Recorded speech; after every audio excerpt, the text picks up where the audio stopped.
When you hear Crusades, you probably picture holy rage and armor. Today we're going to open that box and check the receipts. On church walls, the story is simple. Good guys here, bad guys there. Real life underneath? Much more chaotic and much more human. To follow this mess, we need a quick time travel shot. Europe, Jerusalem, and the ports that glued them together. Before we dive into drama, let's get the map straight. Who went where and why everyone kept dying on the way. So is this really about God? Or about money disguised as God's business card? Let's keep that question floating. The word crusade didn't retire with chainmail, it keeps coming back. Now in suits, microphones, and TV lighting. In memes, crusaders are just edgy profile pics. In history, they were people with taxes, trauma, and terrible logistics. Here's our roadmap. Faith, power, money, and the poor soul stuck between them. Think of it as a 12th century group project. For ordinary believers, this started as a road trip to the Holy Land, with a real risk of not making it back. Jerusalem changed owners so often it was basically medieval real estate flipping. With more swords, less paperwork. In the east, the Byzantine Empire looked at the map, looked at the Turks, and basically hit the medieval help button. Then the Pope steps up, gives the most dangerous hype speech in European history, and the crowd goes wild. Imagine a medieval stadium chant. People cry, "God wills it." And suddenly Europe is signing up for a 3,000-kilometer march. The church basically offered a cosmic trade. You bring your body, God brings a full debt reset on your sins. Urban II wasn't just saving souls, he was also speed-running his way to CEO of Christendom status. Europe already had endless mini-wars. The Crusade pitch was basically, what if we send the angry guys somewhere else? By the 11th century, Europe felt crowded. Too many kids, not enough fields.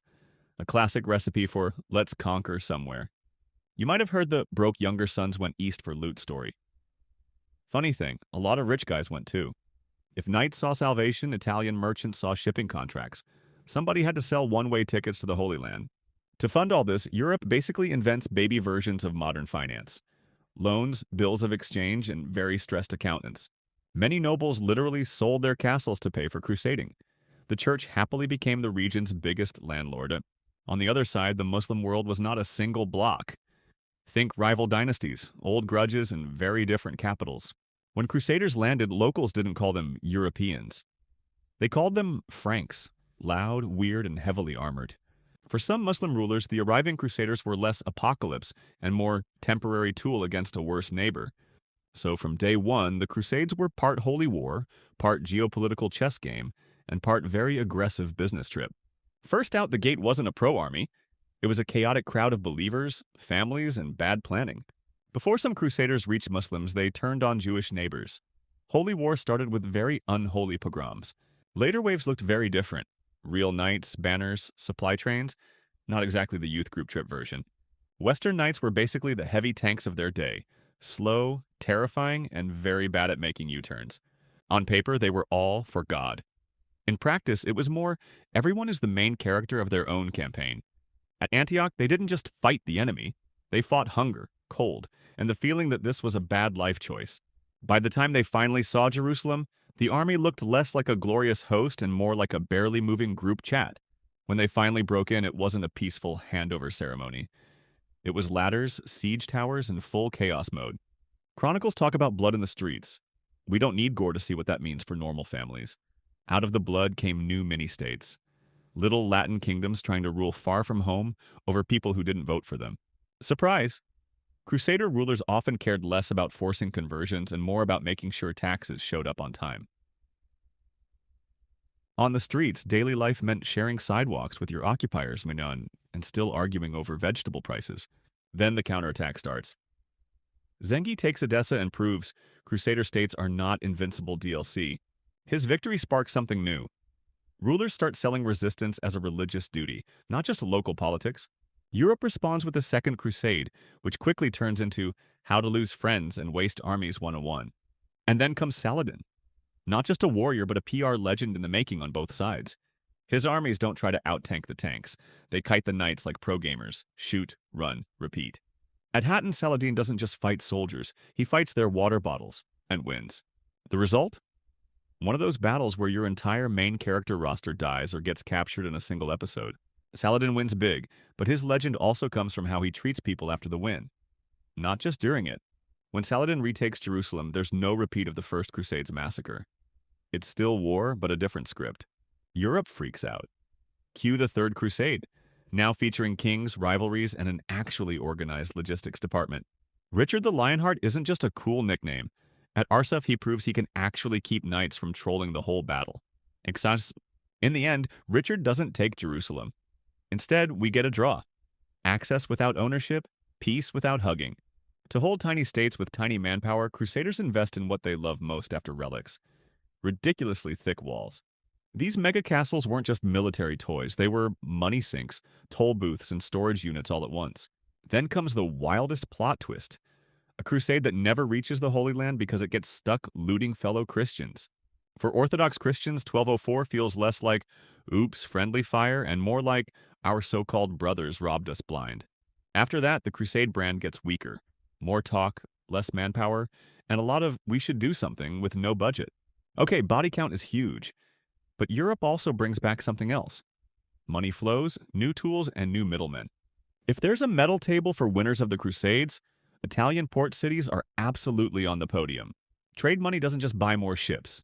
It buys paintings, marble, and eventually that thing we call the Renaissance. Yeah. To move spices and silver safely, Europeans invent new tricks: double entry, marine insurance, and early versions of wire transfers. From here on, kings don't just need knights, they need bankers. And those bankers can say no. Slowly, I swear loyalty and grain gets replaced by I pay cash and want receipts.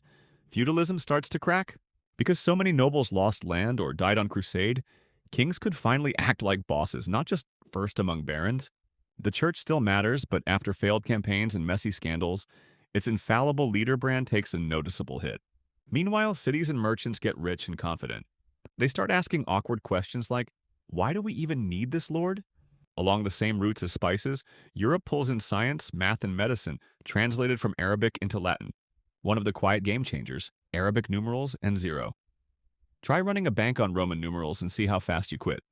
For the Middle East, the Crusades meant ruined fields, broken cities, and yet another round of empire drama. Or the Fourth Crusade doesn't kill Byzantium on the spot, but it basically breaks its spine for good. In Muslim chronicles, Crusades are brutal and shocking, but later events like the Mongols hit even harder. Leaders like Zengi and Nur al-Din turned defense into a story. Not just politics, but a shared religious mission.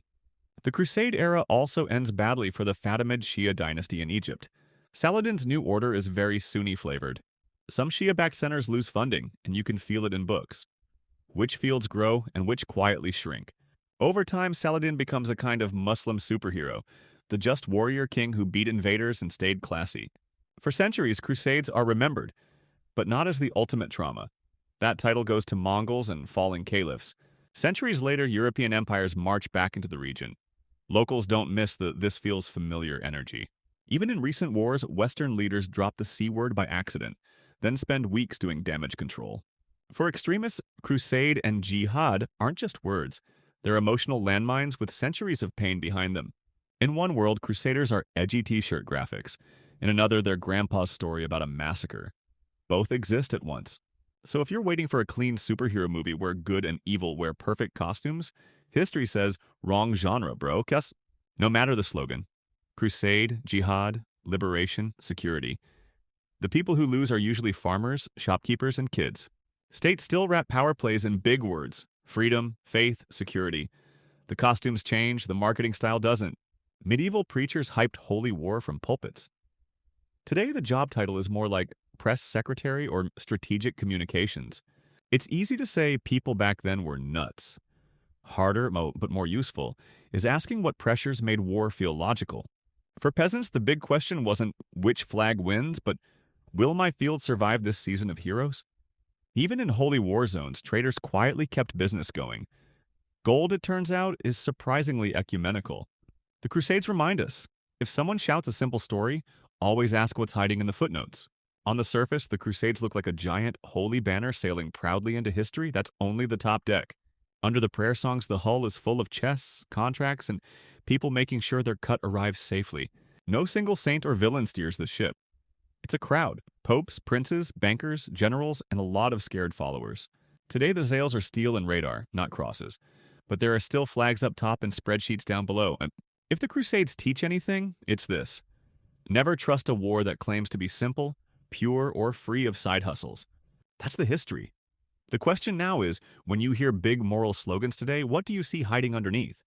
This channel can't fix history, but we can at least refuse to be passive NPCs in someone else's holy storyline. So the Crusades weren't just a holy march, they were a crowded ship full of faith, fear, greed, and hope. Kind of like us.